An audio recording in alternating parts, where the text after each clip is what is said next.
Hey guys, welcome to today's lesson. Apologies I can't be there. I'm not feeling the best today, but feeling good enough to do a lesson for you. Okay, so today we are focusing on solving equations graphically, okay, or using our GDC. Now, the very first question you can see here, you've got lots of different ways that you could solve this. And so far, I've shown you how to use the polynomial solver. So F2 polynomial degree of 2, you would type in something like A equals 1, B equals 1, and C equals minus 6, right? And then you press solve and it will solve that for you. I guess you could even do it via factorizing, but I wouldn't recommend it. Something like x plus 3, x minus 2 equals 0, and then you get your x equals minus 3 and x equals 2. Okay, that would be via factorization. Of course, you would have found that by using the polynomial. However, I've also shown you how to solve these using a graph function. So that means that we go into that number 5 function, which is the graph mode. You know, when we get that y1, we would type in the left-hand side, which is the x squared plus x minus 6. Then for y2, we type in the right-hand side. In this case, happens to be 0. And then we go into gsolve and intersect. Okay, and when we do that, it will give you first of all one solution, which will most likely be x equals 2, or it might be the second solution, x equals minus 3. And all you need to do is then press across and it will find you the other solution. Now, when you do this mode, it will give you y coordinates as well. Okay, so it'll tell you that in both these cases, y will equal 0 most likely. But in saying that, you know, we're not too concerned. We just want the solutions, the roots, whatever you want to call it. Okay, the x-intercepts of a graph, the zeros they often are called in IB as well. But certainly for us, we just want the x values. So that would be job done. Now, you might say, no, sir, I quite like the polynomial. No problems at all. Now, I got sent this question yesterday from Zach, so I thought I would mention this one as well. Okay, and the email was, so how would you go about doing this question? Now, if we're using the polynomial solver, we would have to expand it and put it all to one side. So I said, first of all, expand the brackets. So x squared, we get plus x minus the 2x, we get minus the 2 equals x cubed. Put it all to one side. I chose to put it to the right-hand side because it gave me a positive x cubed, but it doesn't really matter. But if I do that, I'm going to take everything to the right-hand side. So I'm going to take the negative x squared across. You might say x minus 2x, well, that's minus 1x. So when I take it across, it becomes a plus 1x. And then the minus 2 becomes a plus 2. Now, if I use polynomial, in this case, degree of 3, you get the values of a equals 1, b equals minus 1, c equals 1, and d equals 2. And then, of course, you press solve and it works. But for me, I'm going to say, well, why don't we choose an easier way? Why don't we use our graph function? I keep on talking about this in class. Use the graph function. So in this case, for y1 equals, or y equals, I'm just going to plot the left-hand side in brackets. X minus 2, x plus 1, right? And then for y2, I'm going to plot the right-hand side, which is x cubed. Now, once I do that, and I then go through my gsolve, and I press intersect, it will do the same thing for you. Now, I'm going to try and give this a crack and see what we can do. Okay, so you can see on the screen here, I'm going to go to my graph function. Now, I've already preloaded the left-hand side with x minus 2 and x plus 1.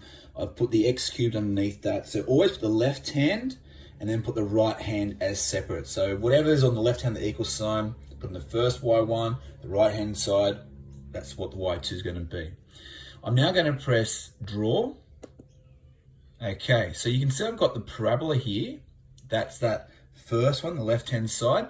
Now I've got this nice cubic graph, and I can see clearly that it cuts it in one location here.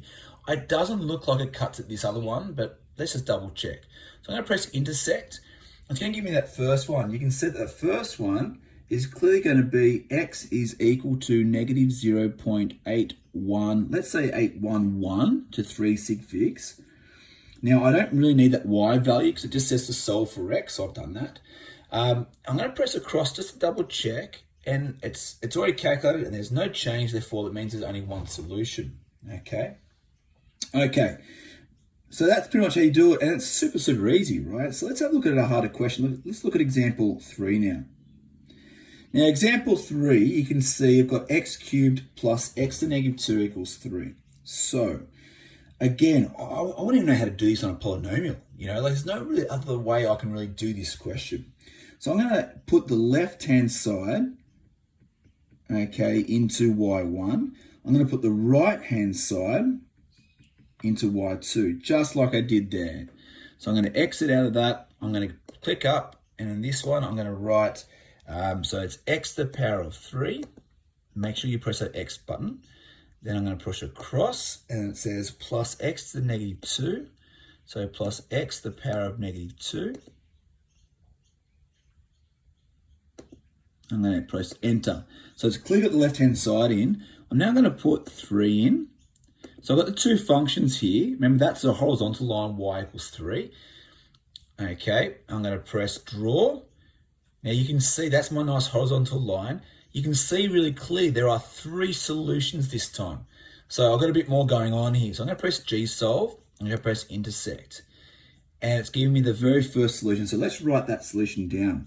So x is equal to negative 0.561 to 36 figs. I don't care about the y value. It's always going to be 3 in this case because that's the line that's crossing out. I'm going to press across. And you see my little cursor now it gives me a second x value. So 0.5992. So that's 599. I'm going to press across a third time and get the third solution. So 1.348 or 1.35 to 36 figs. So they are all my 3 solutions. So you can see really nicely, to get a hard equation, just plot the left hand, plot the right hand, and then we look at where they intersect, okay? All right. The other thing there too, an interesting question, right, where that red line is, that y equals 3 line, we could call that y equals k, and we can move it up or down to create less or more solutions. So for example, if I moved it underneath that point, that blue point there, we would only end up having 1 solution. Just an interesting question we can get later on. We might even look at one of those. Okay, you maybe want to pause this, gents, have a crack at the next question and then see my solutions. Okay, so I'm going to go to this fourth question. I've got x to the power of 2 plus 4. So I'm going to enter that left-hand side. Doesn't really matter which side you enter these in, is y1 or y2. Then I've got 5x. I'm going to put 5x plus, and I've now got the square root. So the square root of x. Enter it in, same thing. I'm going to draw it. Okay, it's off my screen. You can push it up or change a view window if you want to see more things there. You can see really quickly now that x is equal to 0.73, let's say 7 to 36 figs. Now I can't see if it crosses again. I'm just going to press across. Hey, there you go. X equals 4.596. 596. I'm doing 3 decimal places here. Okay, I'll do 4 point, let's say that could be 4.60 to 3 significant figures if I want to do that. The 9 pushes up to a 10. Now I could press across again just to double check, and there's no more solutions, so done. Okay, really quickly, not a bad question. Okay, so each time, gents, left hand, right hand, really quite simple. Now, the last question I'm going to look at, if my iPad wants to be friendly, is quite a much harder question. Okay, like a really kind of working math question. So it says here, for which values does x squared plus 2x plus 1 equals k have? So this is that question where I said that I can have this horizontal line, y equals a number, right? I've just put k. And depending on where that line is, it might create 1, 2, or 3 solutions. Now, let's just go back really quickly and let's just get rid of those graphs. I might just sketch the very first left-hand side graph, right? Which is x to the power of 2. Then we've got plus 2x. And then we've got plus 1, right? I know it's going to be a parabola. Let's just sketch it out and see what happens. Okay, so what happens here, you can just see my cursor. If I have a straight line all the way across here, I have 2 solutions. If I go through the vertex, I have 1 solution. And if I go less than that, then I have no solution. So what I'm going to do just quickly, I'm going to sketch this onto my my solution or my book. So I've got -1, that's where the vertex is. I'm going to sketch my parabola. It's going to go through +1. Okay, I can check that on my calculator by doing, if I wanted to, G solve and Y intercept. Okay, but you should be able to look at that off the equation anyway. And so now, if you look at my screen, I might do this in, let's say, a blue color, a light blue. Actually, we'll do a green just so I don't conflict. If I put my line across there, for example, y equals, let's say y equals 2, you can see that we would have two solutions very clearly. We have one there and one there. But what if I then went for a different one and I said straight through the x-axis? That means it only cuts it once. That'd be y equals 0, right?